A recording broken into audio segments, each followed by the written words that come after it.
Good afternoon, Facebook friends and YouTube followers. This is Rich again, back for your second video blog of the day for August 3rd, 2014, Sunday afternoon around 4:45 in Belleville, Massachusetts. Sun and clouds have been battling it out today. We had some few sprinkles. Sometimes it was sunny, sometimes it's cloudy, but it's in the low 70s and it's a pretty good day.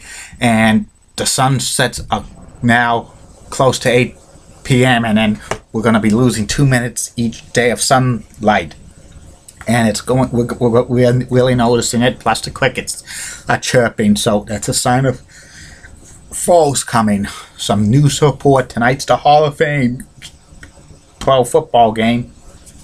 Exhibition game between the Giants, New York Giants, and Buffalo Bills. It's on at 8 p.m. tonight. Al Michaels and Chris Collinsworth will be calling it on NBC. This is the first of 26 straight weekends of NFL football, either preseason, regular season, playoffs, Super Bowl, and Pro Bowl. So the next 26 weeks, a lot of people will be glued to their television watching NFL football. And that's about it for the news. My next subject is about one of the greatest pro wrestling announcers of all time, Lance Russell. Lance Russell was a pro wrestling announcer for over 30 years in the old Memphis wrestling territory, which was Mid-American, that evolved into CWA, which evolved into USWA, and he also worked for WCW for about 4 years in the late 1980s and 1990s.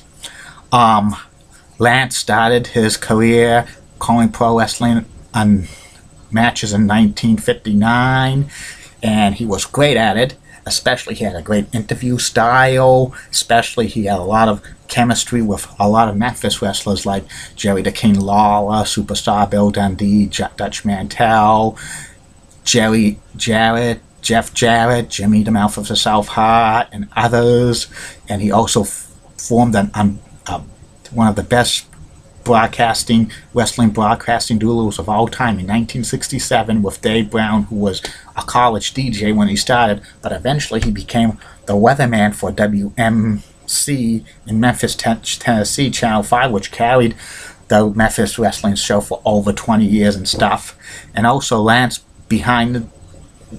Lance wasn't calling wrestling matches. He was a television executive for several Memphis television stations, and Lance was a very good wrestling announcer. He would really be favoring the faces a lot, and he had disdain for heels, especially some of the interviews. On occasions, Lance got attacked by the heels. One time he was in a slate ball hole, and one time Jimmy, the Mouth of the South Heart, poured confetti on him. And also around 1988 he was attacked by he had to break up a fight between a businessman in Memphis, Tennessee, and Mr. Perfect Kurt Hennig after Jerry the King Lawler won the AWA world title from Mr. Perfect Kurt Hennig, and Kurt and Lance almost came to blows, and the heels had called Lance Banana Nose, especially Jimmy Hart. He was the most frequent person calling him Banana Nose. It really got so popular that Jimmy Hart wrote and sang a song about Banana Nose and meaning Lance Russell in 1983. Some of the most famous quotes Lance has said was, "Don't start the smart stuff, and stop it, you guys, and get out of here." And what the Sam Hill is that? Yeah, and Lance also was a ring announcer for the Memphis wrestling territory at the house shows all around the loop, especially at Mid-South Coliseum in Memphis, Tennessee. Every Monday night he was the ring announcer, and also he did play-by-play with it. He was pretty good doing the ring announcing as well as the play-by-play of it. And Lance won several Announcer of the Year's awards for several wrestling newsletters and stuff. By 1989, Lance left Memphis to join WCW for more exposure and probably more money, and it was kind of sad, but he probably went where the dollars were at that time, and he made his debut in WCW in March 11th, 1989 as a color man on WCW Worldwide Wrestling with good old JR Jim Ross. Later on in that year, Lance moved to work to host, did the play-by-play of WCW Pro, and his color men were the fabulous Freebirds, Michael PSAs and Jimmy Jam Garvin. I didn't really like that version of the Freebirds of Michael Hayes and Jam Garvin. They were probably kind of a mid-card tag team, kind of a comic heel tag team at that time. I really didn't like them being the comics heels, but they had some good chemistry together. Lance Russell and the Freebirds on the WCW Pro. It was pretty good for like the Freebirds. Probably WCW was using them in a role that was good, even though I didn't like the watered down version of the Freebirds. Also, Lance did play-by-play of Sunday nights like house shows. He did the play-by-play of it, and it was on the WCW hotline.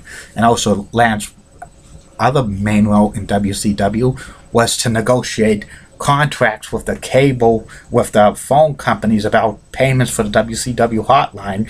He negotiated because they were getting $1,000 a month in average phone bills for a lot of them, and when he tried to negotiate with these companies for the payments, the people weren't paying because a lot of these phone calls were probably the kids were calling the WCW hotline without their parents' permission, and these bills were sky high, and the people didn't want to pay them.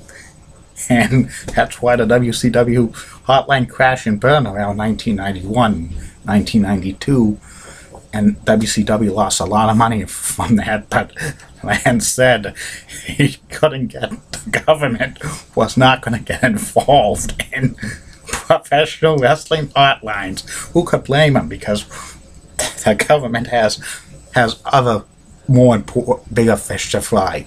By 1993, Lance retired from WCW, but he was coached out of retirement to come back to do USWA Championship Wrestling, again doing the play-by-play. He did it for about 4 years, and he also worked as play-by-play announcer for Smoky Mountain Wrestling as well. By September 1997, Lance was officially finished with the pro wrestling business as USWA went under, and he retired to Florida. Lance was in the movie Man on the Moon about Andy Kaufman's life in 1999. He played the ring announcer. He played the ring announcer, and I remember that feud with Andy Kaufman and Jerry the King Lawler, and Lance was very, very involved in that feud as an announcer. He really had the disdain of Andy Kaufman, especially one time when Andy Kaufman turned on Jerry the King Lawler in a tag team match. He's once in a while, Lance Russell appears at wrestling conventions and stuff, signing autographs and stuff. He's 88 years old now, and he's still going strong, and he should be a WWE Hall of Famer one of these days in the announcing, when they have Jim Ross and Gordon Soley and Mean Gene Okerlund as announcers in the WWE Hall of Fame. Why not Lance Russell? Because he's probably one of the top 10 greatest wrestling announcers of all time. Maybe one of these days, if they have a WrestleMania in Memphis or Nashville, he would go in. Well, I'll be back with the third and final video blog of the night, and it's about proposed MBTA expansion back in the 70s, the MBTA Orange Line to Reading, and the MBTA's Red Line to Hampton Air Force Base in Bedford, Massachusetts. I'll tell you why both projects never happened, okay? This is Rich, signing off. Have a good afternoon, Facebook friends and YouTube followers, and RDT's going to get back Market Basket soon. It's bound to happen sooner or later. There's no Market Basket with Arthur T. DeMoulis. He is the one who run Market Basket the right way, not like Arthur S. DeMoulis, who just wants money, just wants the money.